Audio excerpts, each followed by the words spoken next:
माधव, मुझे जाना होगा पार्थ।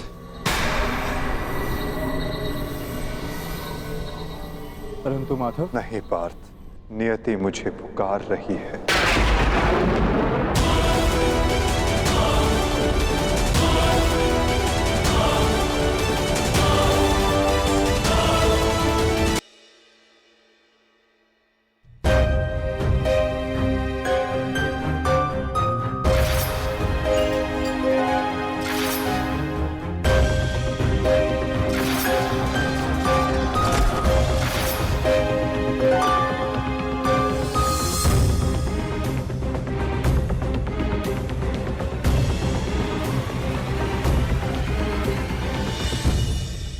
माधव, मुझे जाना होगा पार्थ।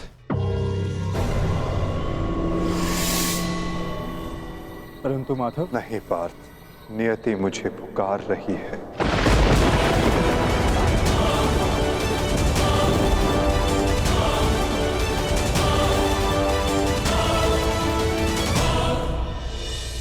माधव,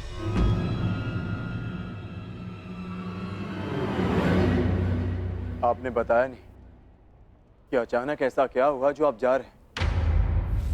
प्रथम बार आपके मुख पर यह पीड़ा देख रहा। यही तो जीवन है पार्थ।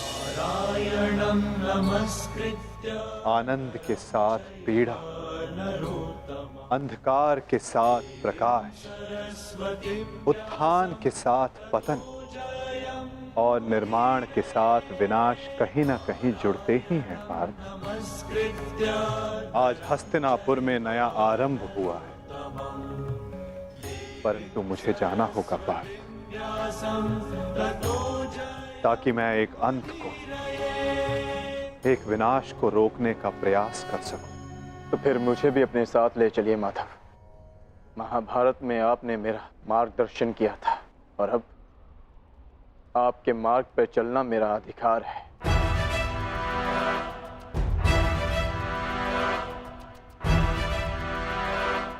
अवश्य पार्थ, ये तुम्हारा अधिकार है, किंतु ये यात्रा केवल मेरी है पार्थ। ये कर्तव्य केवल मेरा है और मुझे इस यात्रा को अकेले ही पूर्ण करना होगा।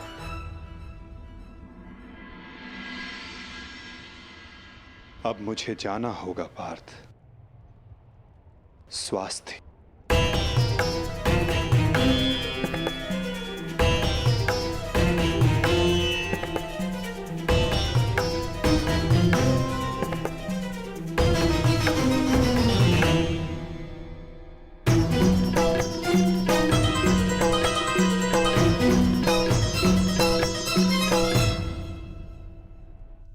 ये क्या कह रहे हो अर्जुन? हाँ ज्येष्ठ, पहली बार मुझे माधव की कोई बात समझ में नहीं आई, परंतु इतना निश्चित है कि कुछ भयावह घटित होने का संकेत दिया उन्होंने मुझे।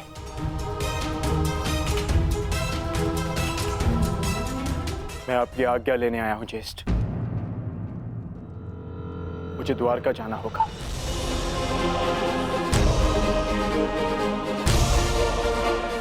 यदि हम माधव के कुछ काम आ सकते हैं, तो इससे अधिक सौभाग्य की बात हमारे लिए और क्या होगी। शीघ्र द्वारका पहुंचो।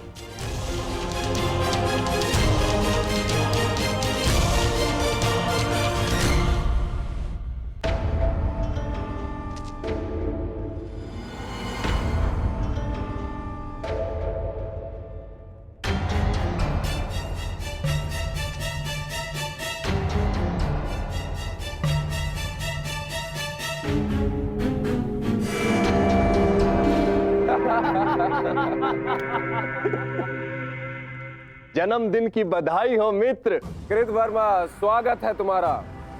तुम्हारी ही प्रतीक्षा हो रही थी। वाह, क्या अद्भुत प्रबंध है। इतना सुंदर भोज मैंने कभी नहीं देखा। वाह। काहे का भोज मित्र? ऐसा प्रतीत होता है अद्भुत भोज किए हुए जैसे एक युग बीत चुका है। ताऊ श्री ने संपूर्ण द्वारिका में मदिरा पान और उसके विक्रय पर प्रतिबंध लगा रखा है। अगर मदिरा मिल जाती तो आनंद आ जाता। परंतु मित्र, उसके पीछे बलभद्र का कारण उचित था। ऋषि के श्राप का प्रभाव तो तुम देख ही चुके हो। उसने जो कहा वैसा ही हुआ। तुम्हारे गर्भ से मूसल का जन्म हुआ और श्राप था कि उस मूसल से यादवों का अंत होगा। और आज उस श्राप का प्रभाव उस मदिरा पर लगी रोक ने ही रोक रखा है मित्र। कृतवर्मा, प्रतीत होता है कि तुम मेरे पूजनीय पिताश्री के साथ रह रहकर प्रवचन देना सीख गए। वो मूसल नष्ट हो चुका है। ताऊ श्री ने स्वयं उसका चूर्ण बनवाकर सागर में बहा दिया। यदि आज मदिरा मिल जाती तो आनंद ही आ जाता। यदि कुमार आदेश दे तो जन्मदिन की भेंट प्रस्तुत करूं। बलभद्र से छिपाकर काशी से मदिरा मंगाई है।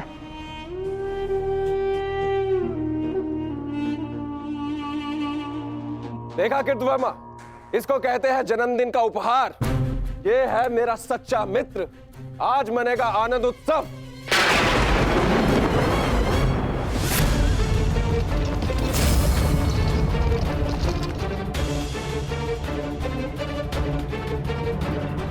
ये मेरे जन्मदिन पर मेरे मित्रों के नाम।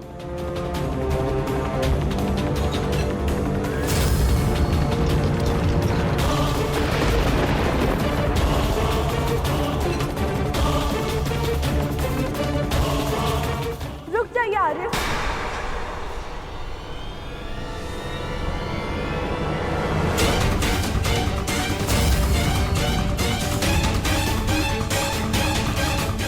जब काल सामने खड़ा हो तो उसे जाने को नमस्कार किया जाता, उसका आलिंगन नहीं किया जाता। ये मदिरा काल है आर्य, इसे ग्रहण ना करें। कृतवर्मा, एक बात तो माननी ही पड़ेगी। मेरे पिताश्री वासुदेव महान है। जो उनकी संगति में आता है वो भाषण देना तो सीख ही जाता है। लक्ष्मणा, यहाँ पे स्त्रियों का आना वर्जित है। ये केवल पुरुषों के लिए। राजमहल वापस लौट जाओ।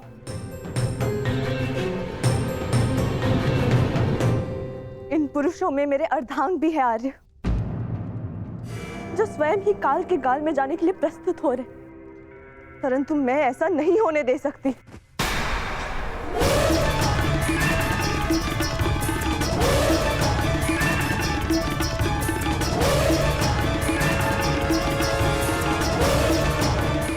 लक्ष्मणा, तुम हस्तिनापुर से हो और इस बात की साक्षी हो कि जब स्त्री पुरुष के मत के सामने क्रोध बनकर खड़ी हो जाती है तो उसके परिणाम अच्छे नहीं होते। जाओ यहां से, राजमहल वापस लौट जाओ।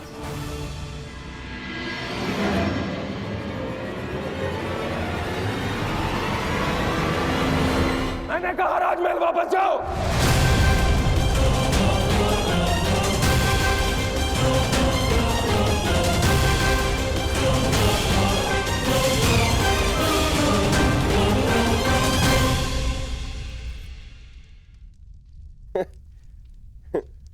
शुभ कार्य में विघ्न आते ही है मित्रों। इससे पूर्व कोई दूसरा विघ्न आए, इस दुर्लभ मदिरा को ग्रहण करो।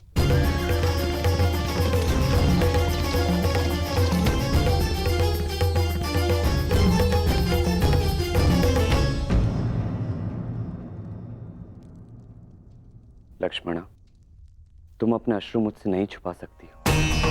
क्या हुआ पुत्री? क्या सामने तुमसे कुछ कहा? यदि वो कुछ कह देती तो मैं सह लेती ज्येष्ठ पिताश्री। तो वो जो करने जा रहे, वर्षों पूर्व साधु ने जो श्राप दिया था पूर्ण होने जा रहा है पिताश्री। यादवों का विनाश रोकिए।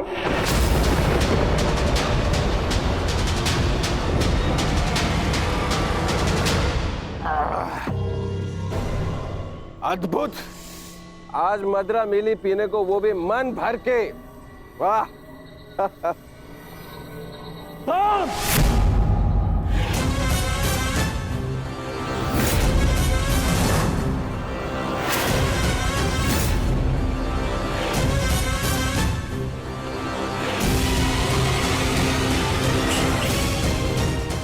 मैंने मद्यपान निषेध किया था। द्वारका के अंदर मदिरा लाने का साहस कैसे किया तुमने साम? तुम युवराज हो, द्वारका के अगले राजा, तुम्हें ये सब शोभा नहीं देता है। और तुम सब साम के मित्र हो ना, तुम्हारा कर्तव्य है यदि युवराज के पद अनुचित मार्ग पर जाए तो उन्हें अनुचित मार्ग पर जाने से रोके, उचित मार्ग दिखाए। और तुम लोग स्वयं उसे अनुचित मार्ग पर जाने दे रहे हो, कैसे? ताऊश्री, जो कहना है मुझसे कहिए। इनसे क्या बात कर रहे हैं जो आपकी आंखों में आंखें नहीं मिला सकते? इनसे प्रश्न करके क्या लाभ? लज्जा नहीं आती तुम्हें साम? बड़ों की आज्ञा तुमने सदाई टाली है, अब राज आज्ञा का भी उल्लंघन करने लगे। क्या ताऊश्री, हर बात पे रोक टोक। क्या किया आपने अपने समस्त जीवन में? हाँ? दूध पिया और माखन खाया? ताऊश्री, अरे ताऊश्री, मदिरा तो चक्कर देखिए, जीवन का वास्तविक आनंद तो इसमें है। आप मदिरा पिएंगे तो आपको भान हो जाएगा कि अपने अनुज के दाव बनने के अतिरिक्त भी इस जीवन में और बहुत कुछ है। बड़े होकर जन्म लिया आपने, मदिरा पीजिए, अपने बड़े होने के पद का और उसकी शक्ति का भी भान हो जाएगा आपको। लीजिए। साम,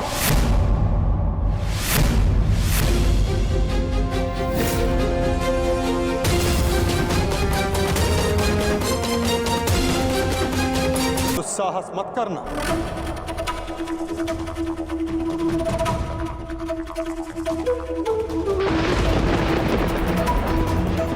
परिहास और उपहास में अंतर होता है साम। परिहास संग में उपस्थित सबको आनंद देता है और उपहास किसी एक को पीड़ा देता है। और तुम्हारा उपहास इस समय जिनको पीड़ा दे रहा है वो मेरे ज्येष्ठ भ्राता है, मेरे दाऊ है साम।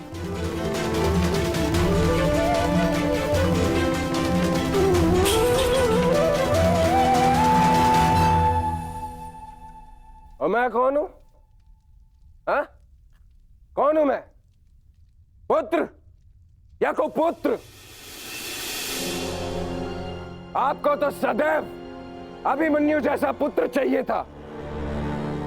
कभी उसे मामा बनकर सिखाया तो कभी मित्र और सखा बनकर पांडवों को संभाला, परंतु ये भूल गए कि आपका भी एक पुत्र है। स्मरण है आपको? स्मरण है? नहीं, आपको स्मरण है। आपको स्मरण है कि आज आपके पुत्र का जन्मदिन है, परंतु ये भूल गए कि आज के दिन अपने पुत्र से प्रेम से मिलने आना चाहिए, ना कि इस प्रकार कटु मुख बनाकर।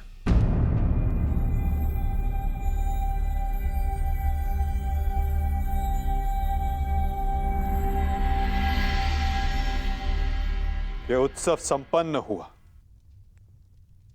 आप सब जाओ यहां से। कोई नहीं जाएगा। ये उत्सव मैंने रखा है और ये कब संपन्न होगा इसे मैं निर्धारित करूंगा।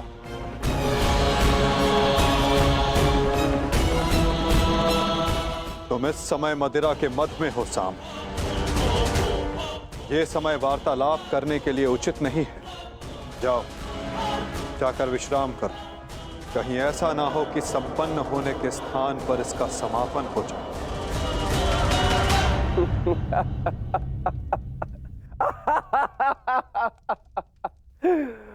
मत में तो अंधे आप भी है वासुदेव। महाभारत की विजय का मद अभी आपके सर से उतरा नहीं है वासुदेव।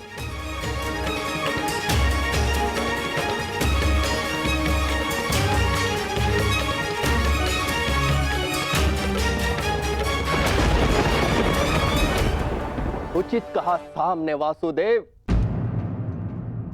ना आप महाभारत की विजय से विमुख हो पा रहे हैं और ना पांडवों के प्रति प्रेम से।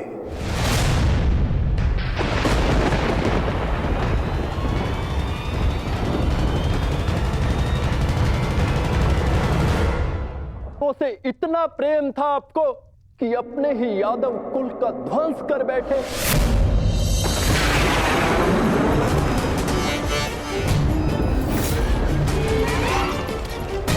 अपने ही कुल की यादव सेना का, नारायणी सेना का उन पांडवों के हाथों विध्वंस करवाते रहे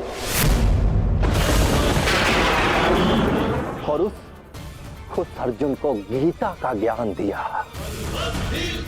और भोले भाले यादवों के रक्त से कुरुक्षेत्र को नहलाते रहे और बताते रहे उस अर्जुन को कहां कौन सा अस्त्र चलाना है।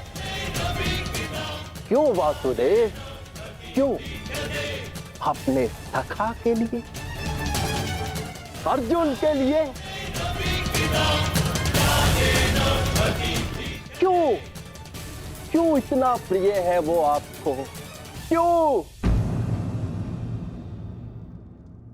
कभी कभी मुझे लगता है कि ये सखा और ये सखी, ये सब नाटक है।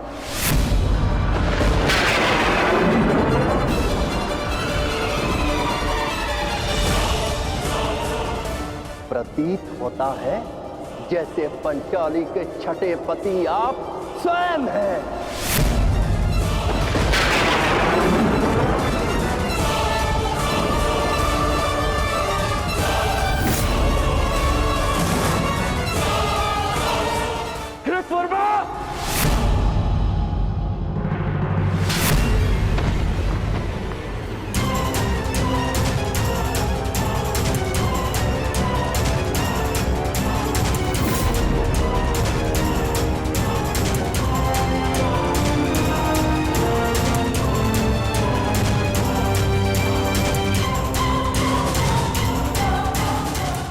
ध्यान रहे, महाभारत इसलिए हुई थी कि एक निर्दोष स्त्री पर लांछन लगाया गया था। यदि कान्हा के चरित्र के विषय में किसी ने भी अपशब्द कहा तो इसी क्षण और एक महाभारत का आह्वान कर बैठूंगा मैं।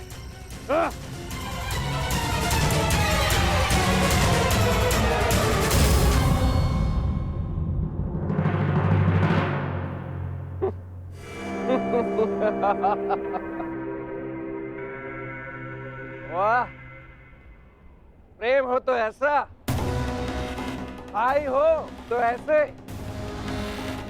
एक को कुछ कहो तो दूसरे का हाथ उठता है। परंतु ताउश्री, आप भूल रहे हैं, कृतवर्मा मेरे लिए भाई समान।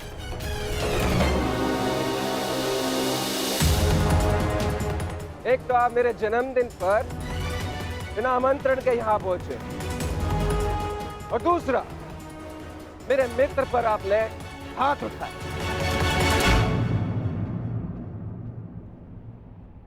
इस दुस्साहस का दंड आपको अवश्य मिलेगा। सावधान साम।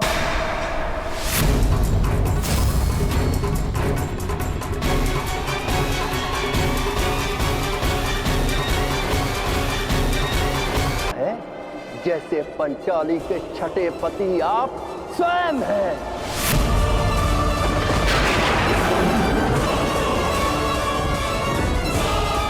कृतवर्मा,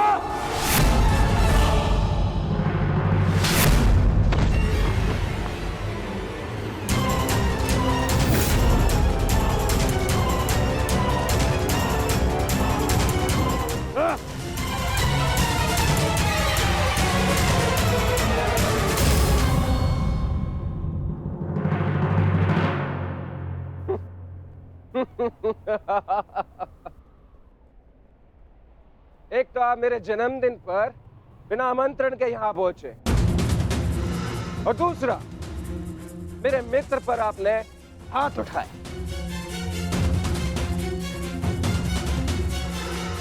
इस दुष्ट हाथ का दंड आपको अवश्य मिलेगा। सावधान सांप।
आज से ठीक 1 सप्ताह के पश्चात तुम्हारे पेट से मूसल ही उत्पन्न होगा, जो तुम्हारे वंश के विनाश का कारण बनेगा।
तुम्हें श्राप देती हूँ कि जिस प्रकार तुमने मेरे कुल का अंत किया है, उसी प्रकार तुम्हारे कुल का अंत भी होगा।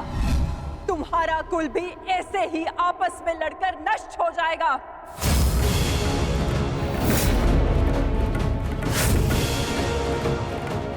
मैंने कहा था गांधार नंदिनी से कि श्राप नहीं, पाप मनुष्यों के नाश का कारण बनता है। आज यादवों के पाप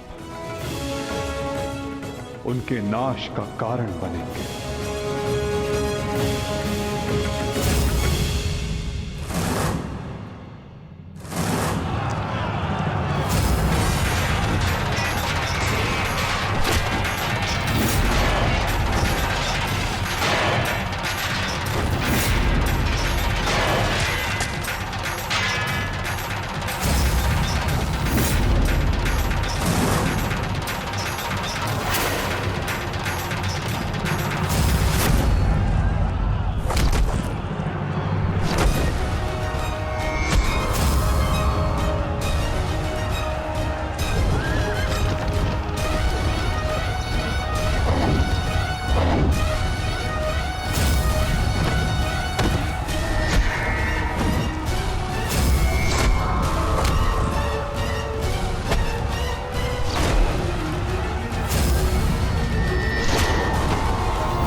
ये हमसे क्या हो गया कान्हा?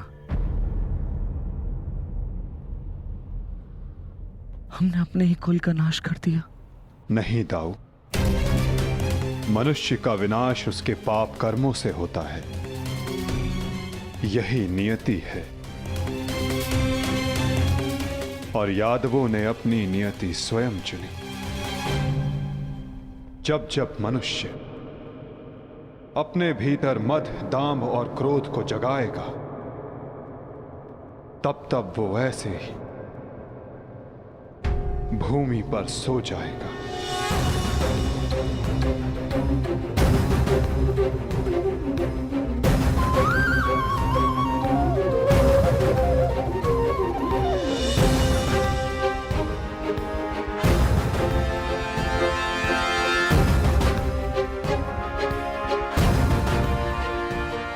ये विनाश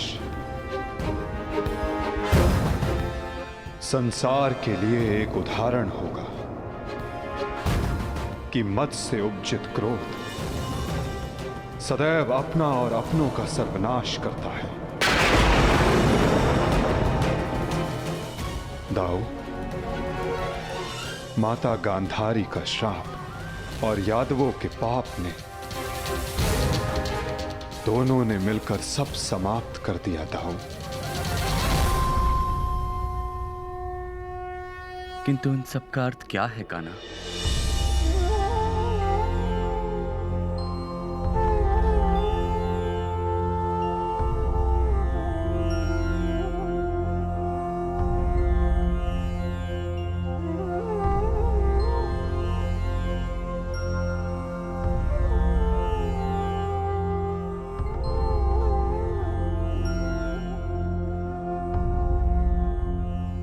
इसका अर्थ यह है दाऊ कि हमारा कार्य पूर्ण हुआ, कि हमारे जाने का समय हो गया है। हमारे जीवन का लक्ष्य अब पूर्ण हो गया है।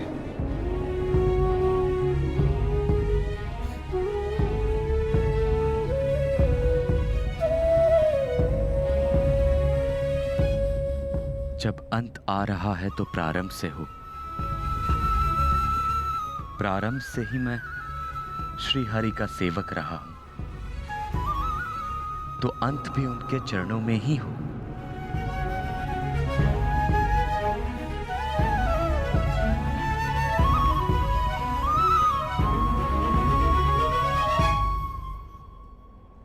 नमो भगवते वासुदेवाय।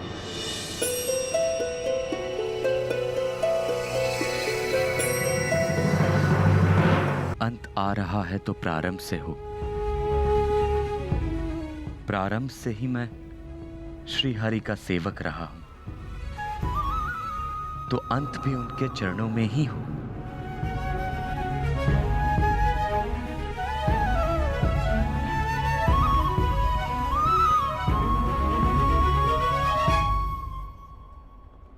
नमो भगवते वासुदेवाय।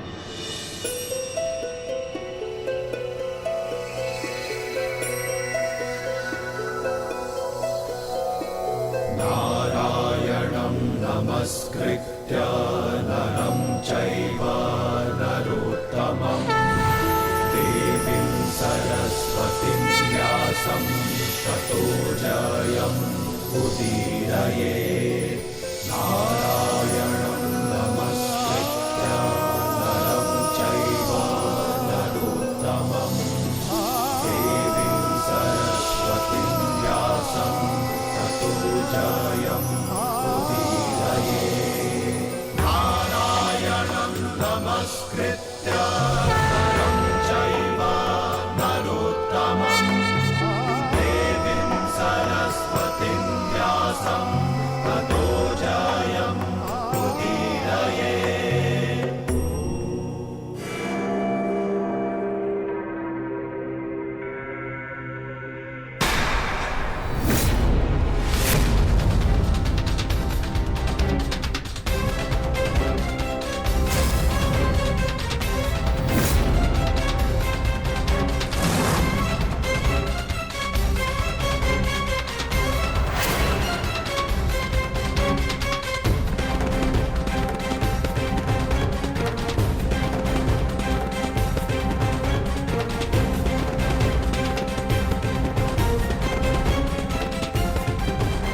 हे ईश्वर, ये कैसा नरसंहार है?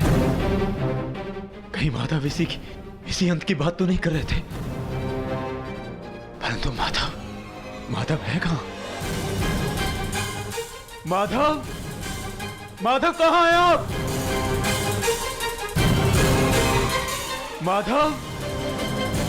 माधव कहां है आप?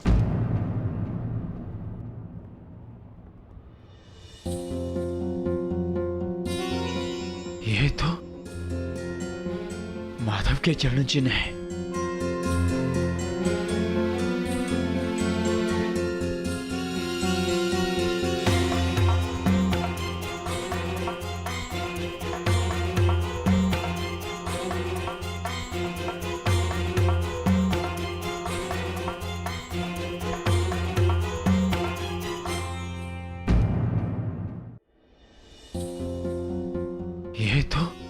माधव के चरण चिन्ह है।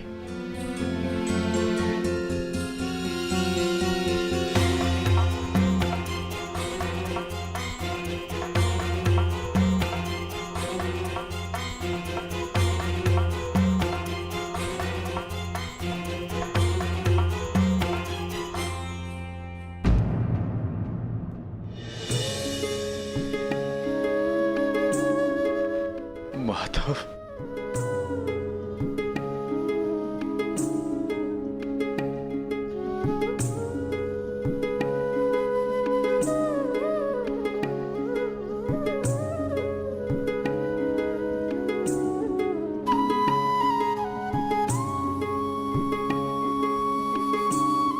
आओ पार्थ, तुम्हारी ही प्रतीक्षा थी।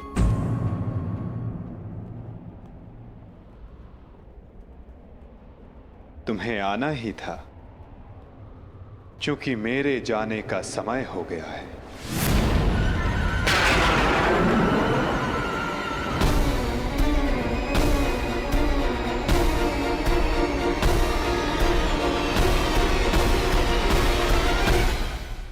ये सब क्या हो गया माधव? ये विनाश कैसा? हर प्राणी के जीवन का एक कारण होता है, एक लक्ष्य होता है पार्थ, और उस लक्ष्य के पूर्ण हो जाने के पश्चात उसका सृष्टि में रहना संतुलन बिगाड़ता है। कुरुक्षेत्र के युद्ध में जो शक्ति शेष रह गई थी, वो संतुलन बिगाड़ रही थी पार्थ। जब शक्ति के साथ उत्तरदायित्व का भान ना हो तो मनुष्य पापी बन जाता है, और यादवों के अंत के साथ उस पाप का भी अंत हुआ पार्थ। सदैव स्मरण रखना पार्थ, बिना उत्तरदायित्व के भान के शक्ति सदैव विनाश लाती है।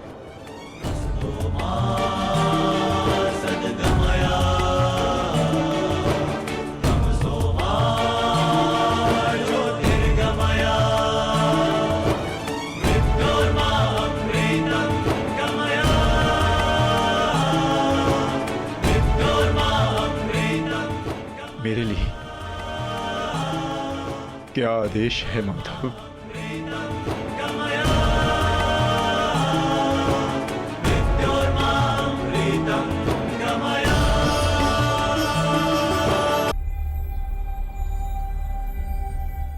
काल की भूख मिट चुकी है पार्थ, परंतु सागर अब भी प्यासा है।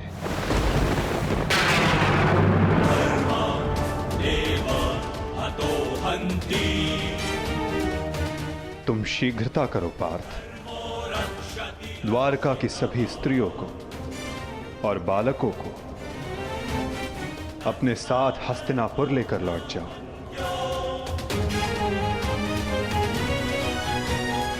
ताकि वो हस्तिनापुर के परिवर्तन का भाग बनकर धर्म के मार्ग पर चल सके, नवीन युग का आलिंगन कर सके। परंतु माधव, आप? आज मैं तुम्हारा सारथी नहीं हूं पार्थ। आज मैं तुम्हारे किसी भी प्रश्न का उत्तर नहीं दे सकता। आज मैं तुम्हारा सखा हूं, एक ज्येष्ठ भ्राता के समान हूं पार्थ, और जैसा मैंने कहा है वैसा करो पार्थ।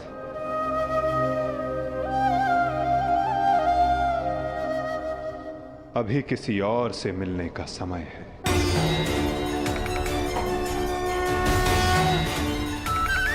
जैसी आपकी आज्ञा।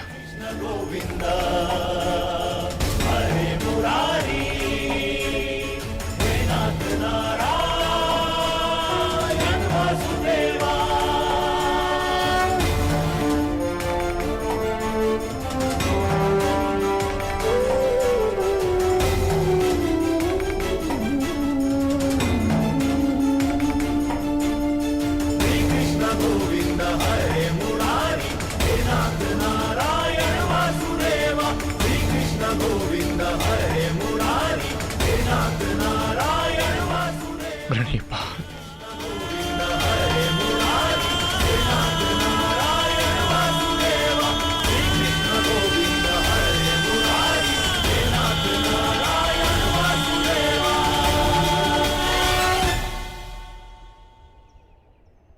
कौरव वंश के वट वृक्ष महामहिम भीष्म, जिन्हें इच्छा मृत्यु का वरदान था, क्या वासुदेव ने उन्हें अपने छल से धराशाही नहीं करवाया है?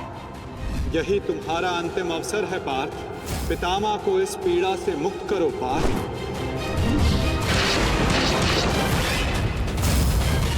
वासुदेव ने द्रोण पुत्र अश्वत्थामा की मृत्यु का छल रचकर आचार्य द्रोण का वध नहीं करवाया है? क्या मेरे पुत्र दुर्योधन की रक्षा कर रहे उसके मित्र कर्ण को छल से नहीं मरवाया है वासुदेव ने?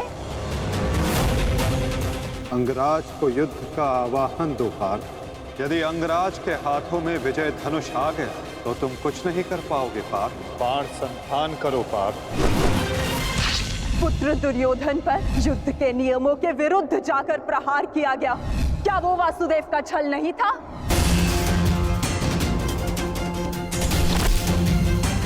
मैं तुम्हें श्राप देती हूँ कि जिस प्रकार तुमने मेरे कुल का अंत किया है, तुम्हारा कुल भी ऐसे ही आपस में लड़कर नष्ट हो जाएगा।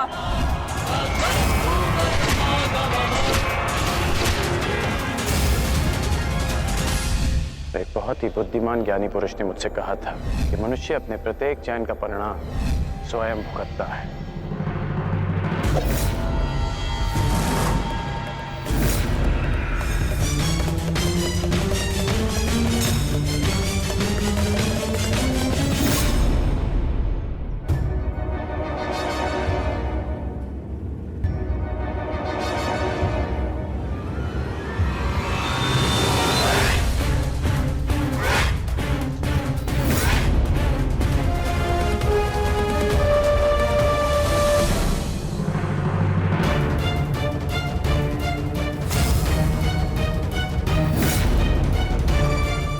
आज अच्छा खेत मिलेगा।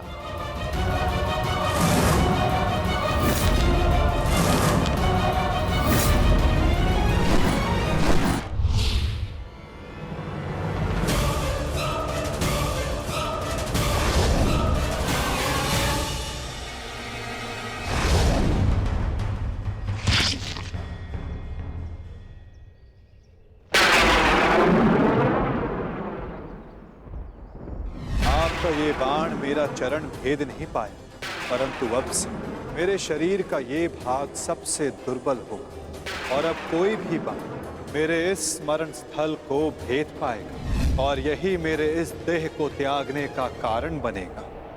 आपका स्वागत है कालदेव। माता गांधारी का श्राप अब पूर्ण हुआ।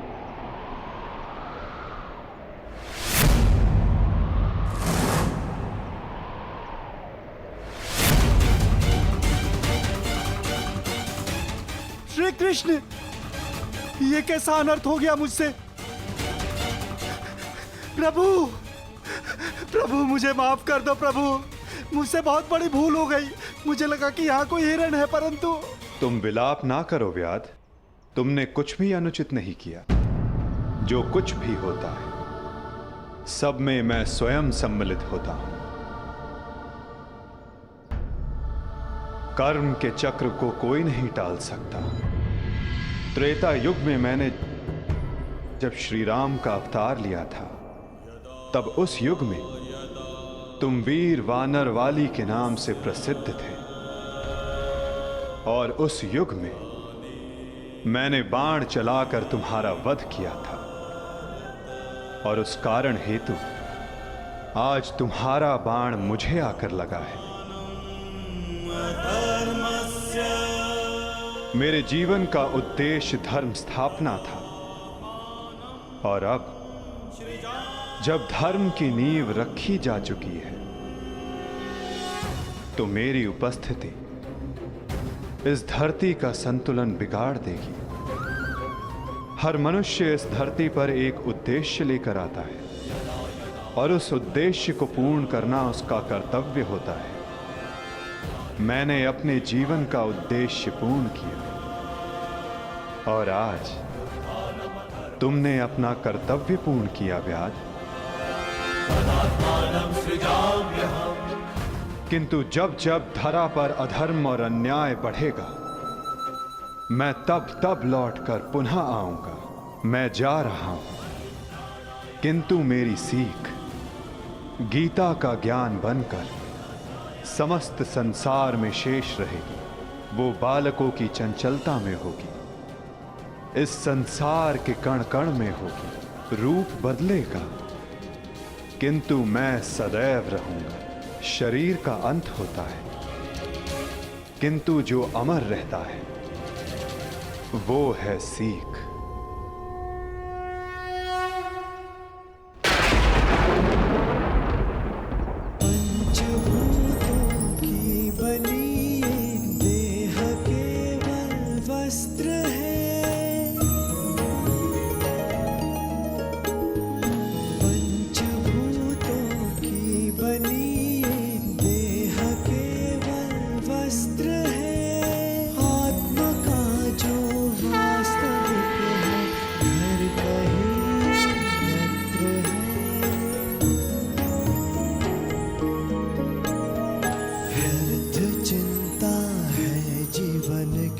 व्यर्थ है मृत्यु का भय, आत्म को ना मार पाते शस्त्र अग्नि ना समय। ईश्वर स्वयं है सृष्टि सारी, कहाँ उसको खोजना। जो भी होता शुभ ही होता, सब उसी की योजना। कामनाएं फल की छूटे, वो ही सच्चा कर्म है। ईश्वर चरण में हो समर्पण, वो ही केवल धर्म है।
काकाश्री, हम पिताश्री वासुदेव को छोड़कर नहीं जा सकते। ये उनका ही आदेश है लक्ष्मणा। द्वारका का अंत होने को है। उनका आदेश था कि मैं तुम सभी को यहां से हस्तिनापुर ले जाऊं। मैं उनके आदेश का पालन कर रहा हूं और तुम्हारा भी यही कर्तव्य है।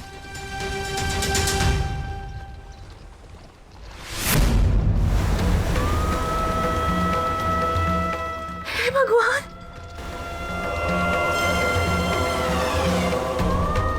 हमारा द्वारका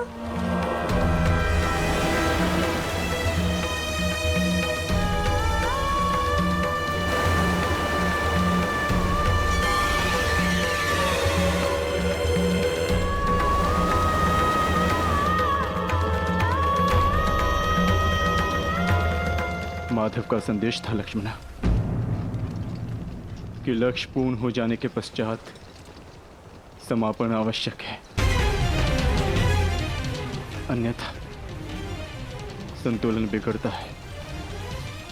सृष्टि अपना संतुलन बना रही है लक्ष्मणा।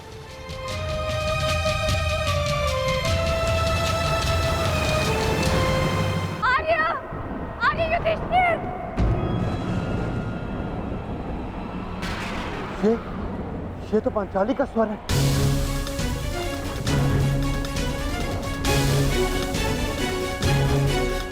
आर्या! आर्या! आर्य! माधव! क्या हुआ पांचाली? माधव किसी संकट में है आर्य। द्वारका पर कोई संकट आया वो। माधव किसी समस्या में, हम हाथ पर हाथ धरे नहीं बैठ सकते। शांत शांत शांत शांत पांचाली, शांत। तनिक सोचो, जो हर समस्या का हल है, जो हर संकट का मोचन है, उन माधव को कुछ नहीं होगा। और फिर अर्जुन द्वारका गया है ना। परंतु आर्य। धैर्य रखो पांचाली, माधव को कुछ नहीं होगा। मुझे उन पर पूरा विश्वास है और अपने अनुज अर्जुन पर भी।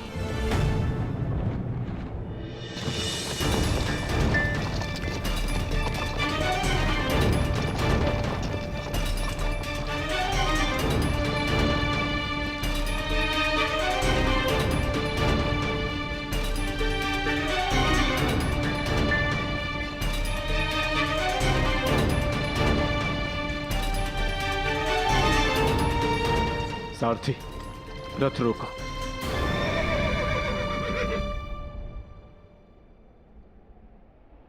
ये स्थान सुरक्षित लग रहा है। क्या हुआ काकाश्री? आपने रथ क्यों रुकवा दिया? यात्रा थकान को जन्म देती है लक्ष्मणा। कुछ प्रहर विश्राम कर लेना चाहिए। चलो।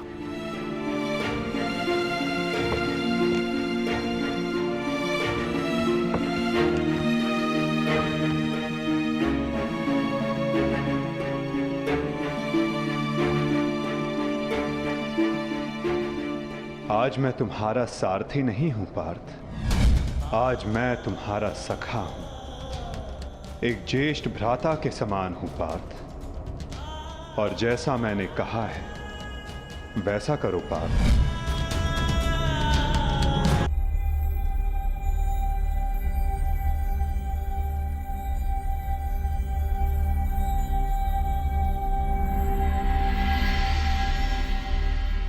ये सब क्या हो रहा है काकाश्री?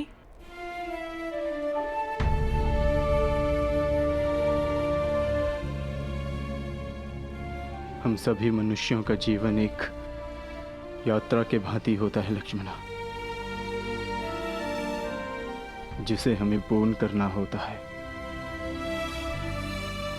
जहां से एक मनुष्य की यात्रा समाप्त होती है, वहीं से एक दूसरी यात्रा का आरंभ होता है। और यही जीवन है। परंतु हमारी यात्रा अभी शेष है लक्ष्मणा। तुम थक गई होंगी, जाओ विश्राम कर लो। जैसी आपकी आज्ञा हो।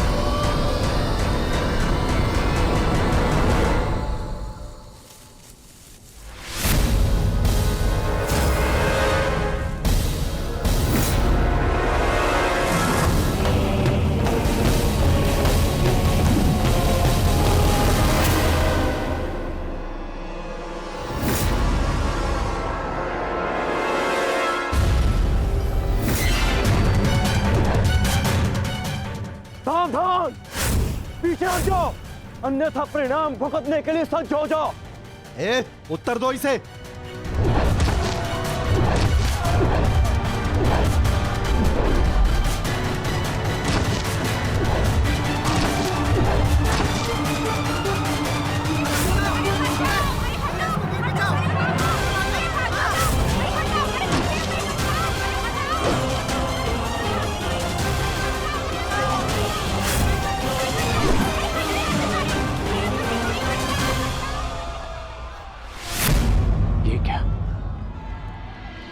युद्ध से सहस्त्र चलाया था, मेरे बाण शस्त्र बाणों में परिवर्तित क्यों नहीं हो रहे?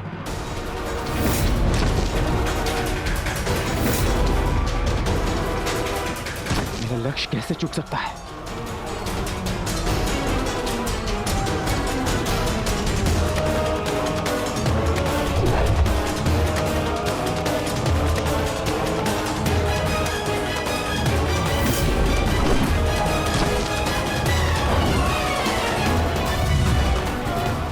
पर्वतास्त्र।